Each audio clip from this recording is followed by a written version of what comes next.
awesome. Fun. Welcome to Good Morning Football, presented by Old Trapper Beef Jerky, live here in New York City. It's Friday, February 3rd. Happy end of your week, if it is. Thanks for joining us. I'm Jamie Erdahl. That's Peter Schrager across the table. Jason McCourty, Sean O'Hara, filling in admirably. Water balloon toss, anyone? Here we go. Absolutely. Let's just sign up for all the games. I'm down. And then joining us live from Las Vegas, there for the Pro Bowl games, is Kyle Brandt.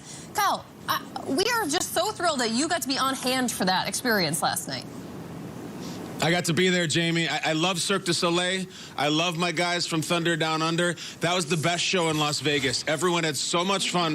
When Snoop Huntley hit the drone target that was hanging over the field, everybody went ballistic. You would have thought it was Manning to Tyree. Manning and Tyree both in the building. Guys, so much love for this show from so many Pro Bowl players. Jamie, they love you. And I got a little blind item here. There was a first ballot Hall of Fame player who had a bit of a warning for Peter Schrager, and maybe I'll get into that later. Great. Great. Great. What did Talanoa Hufanga have to say this time, Kyle? There we go. We got you back. No, he's already in, Peter. This Hall of Famer's already in first ballot. Right, don't put your mic down, Kyle, because we're going to bounce right back to you when you hear more about that. Time for the lead block. Lead block. All right, so both Super Bowl quarterbacks are dealing with recent injuries. Vegas. Patrick Mahomes in some visible pain during last week's AFC Championship win over the Bengals. It was the ankle injury that he suffered in the win the previous week against the Jaguars. He bounced back, thankfully, due to the Chiefs training staff who got him there, but that doesn't mean that some of those throws were uncomfortable for him. Yesterday, he was asked if he took a step backwards with that high ankle sprain. And then Jalen Hurts spoke on the health of his shoulder. I don't think I had any step backwards or anything like that. I know, like, re-aggravation of the ankle, just the little bit of pain I had playing with it. But other than that, I feel like I'm in a good spot. I'm getting there. You know, I've made it clear this whole time that it's been something that I've been dealing with, and, you know, getting there. Can you give us a number? I can't. Is it getting better? You feel it getting better? What time?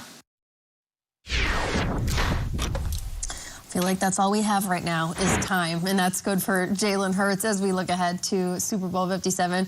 Ian Rappaport, great to see you back from Mobile, Alabama. Your coverage was admirable there, and we're happy to see you because we got to talk about the Chiefs and some other players who are banged up coming off the AFC Championship. What can you tell us about some headline-worthy names? Well, first of all, let's start with those quarterbacks, because I think it's pretty clear while both of these guys, Patrick Mahomes and Jalen Hurts, are going to play, neither of them are 100%. And maybe there's not a ton of players actually 100% this time of year, but at least these injuries bear watching. With Patrick Mahomes, sounds like he came out of the game with a high ankle sprain, pretty sore, but generally okay. And I expect that rehab that he's been doing over the course of the last week will continue probably right up until game time to make sure he is as loose as possible. And with Jalen Hurts, he is still clearly not 100%, still battling through it, and he doesn't mind letting us know. And I would say the key here is going to be, does he take a shot on that right shoulder during the game? Is that something that is re-aggravated, or can he throw as he's been throwing, I would say, the last 2 weeks?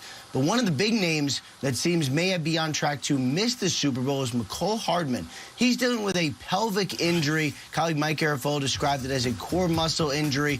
He's been out about 6 or 7 weeks during the season with this injury. Then we thought he was good to go. He was designated to return, came back a couple weeks later, played in the AFC title game, but could not make it through the game. I believe just about 15 plays was what he was on the field for. Reed said he's a little bit doubtful for the Super Bowl. He's still getting second opinions to see somehow if he can get out there, but it does not look very good for Mecole Hardman and the Chiefs. That's too bad. That is honestly too bad. But if we know nothing else about this Chiefs offense, is that someone else will step up in that spot, and Patrick Mahomes will rely on him. So, Ian, thank you very much. We'll talk to you a little bit here on Good Morning Football. I know there's plenty to get to this morning. So last night in our group chat, we were all having an absolute blast texting each other about the Pro Bowl games from Vegas. The events were new. It's a reimagined Pro Bowl experience. But you can tell the players are into it, the guys are competitive, and they're kind of good at everything they do in life. I know, Peter, you kind of led the charge on this. You're watching with your son, Mel. Everyone was watching with their kids. They're like, wait, this is fantastic. We're trying to explain to them what's going on. What was your favorite part of last night? It's a reimagined Pro Bowl games, and I tweeted out that, like, I'm having a blast watching this, and everyone was like, oh, you're just shilling for the NFL. I'm like, No, I loved this. This brought me back to when I was a kid and I would watch the slam dunk contest and Dominique Wilkins go up against Spud Webb and Michael Jordan and be like in my pajamas watching me like, this is amazing. This is so cool. This was last night. It was all these events, and I am not a golfer, but I am here for anything that is competitive that involves big men. My favorite thing was the long drive contest. So you had players from the AFC and NFC. This here is what I would look like. This is Jerron Payne trying to hit a golf ball. Oh, boy. Okay? All right, let's bring out Zadarius Smith. Sideways. All right, Zadarius Smith. Boom! No, there's Zadarius Smith. He was like Happy Gilmore. Darius, boom, whiffs! Oh, whiffs! Doesn't play it, okay? Whiffs completely. But then we get the good ones, all right? That was a good one from Zadarius. He lets it rip. But let's see T.J. Hawkinson after this one here. T.J. Hawkinson comes out. Now look, Iowa guy, Sean, not sure how familiar. Okay, this boy, and as Orlovsky is saying it, he ripped it. Like Orlovsky's calling it like it's the final, game 7 of the finals. Okay, so Hawkinson sets it up here, and he's at 316, all right? Jordan Poyer gets introduced. Jordan Poyer introduces himself and names his country club that he's a member of in Florida. So it's like this ultimate flex. Poyer, first one, looks like it's good. Second one, okay, the final attempt, and he's hit 316. It's going. Poyer for the AFC. They check it down to the final flick. This is the most dramatic thing we've had all season. This is better than Niners-Eagles. Poyer, he hits it, and they reveal it, and it's 320 yards. He wins by 4 yards, and the AFC beats the NFC on the Jordan Poyer long drive. I'm out of breath. I'm not a golfer. I don't golf, but I'm here for the competition. You have a 320-yard drive versus a 316-yard drive. Meanwhile, stuck in there, you have Zadarius Smith whiffing and Jerron Payne hitting it 1 yard right off to the side. Doing play-by-play for that was more stressful for me than any NFL highlight. I had to stop. I couldn't I don't know how to. I'm trying. I'm like, I'm following. That's how it felt watching, and my son is crying, laughing. Not a golfer himself, watching Zadarius Smith just whiff at the ball like he is Happy Gilmore at the driving range with a hockey stick or whatever else he had. Fantastic. Yeah, I've played golf one time. I struggled to make contact. Looked exactly like Zadarius Smith. What I loved as we're watching it last night with my kids, they're obviously bumping into commercial and they're talking about what's coming up, and it's like the longest drive. My son's like, Dad, what's the longest drive? I'm like, you got to wait and see. Wait till after the commercial break. And they were just so fired up. We're watching the precision passing first, and each time the quarterback gets up, they're standing up in front of the TV cheering for them. Go for the drone shot. And then the water balloon toss comes on. And if you know kids and water balloon toss, they're fired up because they're like, Dad, I can do this. I can go out there. And what I love is you see the big men out there, and some of them made some nice catches, but I loved when they didn't catch it. The big men were supposed to have bricks for hands, so it didn't matter who it was. And then you put a receiver up there. Look at Terry McLaurin. Like, how are you supposed to? AJ Brown? Who can catch a water balloon like that, half of the balloon in his hand, the other half scraping against the turf? But like Peter said, this was so exciting because it was something that you could do as a family. You're all sitting there. The kids ran upstairs, hurried up and got in the bath and put their pajamas on, came back down, and we just sat in front of the TV and just watched the Pro Bowl game. So it was so exciting. The water balloon toss was by far my favorite because all three of my children were like, we can do better than all of these guys out there doing it. You know, I think we got to give credit to the NFL here, right? Like, how many times have you heard or said, oh, the NFL stands for the No Fun League, right? I mean, and that was like the moniker for a long time. The NFL is trying to make this fun, and they're making it relatable to fans. And the kids now watching the water toss, and the golfers, or even if you're not a golfer, you're like, yep, I could do that. I love what you said, Triggs, about watching big guys play golf. I think that the Pro Bowl Skills Challenge and all these games, it's putting some players in unfamiliar positions and just letting them kind of go and have fun with it. They had offensive and defensive linemen catch punts out of a jugs machine. And this is something that sometimes some coaches will do after a practice. And like, hey, if the kicker or if it makes a field goal, you know, conditioning, or if somebody can catch a punt. Trey Hendrickson didn't catch one punt, not two, not three, it's unbelievable, not just four. Look at what Trey did. Look at the fifth catch right there. How did he do that? That ball went underneath the other ball.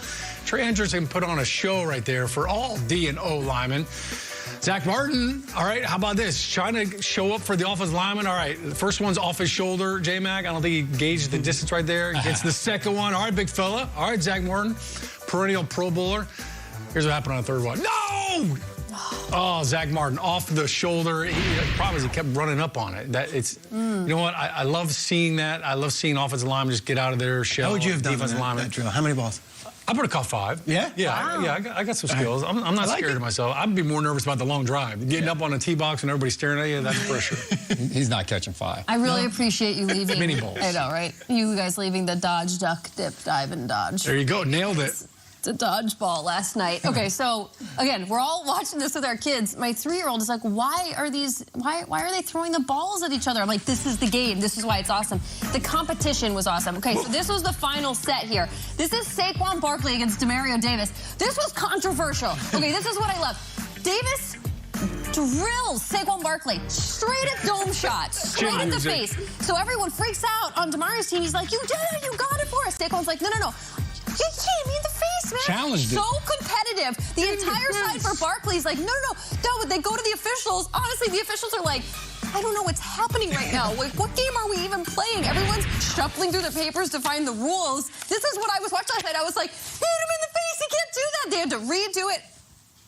I'm obsessed with What the was the Pro Bowl final games. ruling? What do we have? I mean, Disqualified. Okay. Yeah. Disqualified. Yeah, Disqualified. But it was out. a set of 3, and then they were playing to see it was AFC defense versus NFC offense, and then they would switch sides. And frankly, I think the broadcast was a little bit confused. I thought it was awesome because there's nothing more relatable, whether it be beer league softball, frisbee golf, dodgeball with all pro players, that when that true competitive nature, the sweet feet out of Saquon Barkley last night should earn him a lifetime contract with the New York Giants. I'm sorry. Like, he was like, it was like Neo. unbelievable. Like Neo. Can we get through one event here at the NFL and not have an officiating controversy? I mean, come on. I know. We just had it clean. Even the Pro Bowl was on script.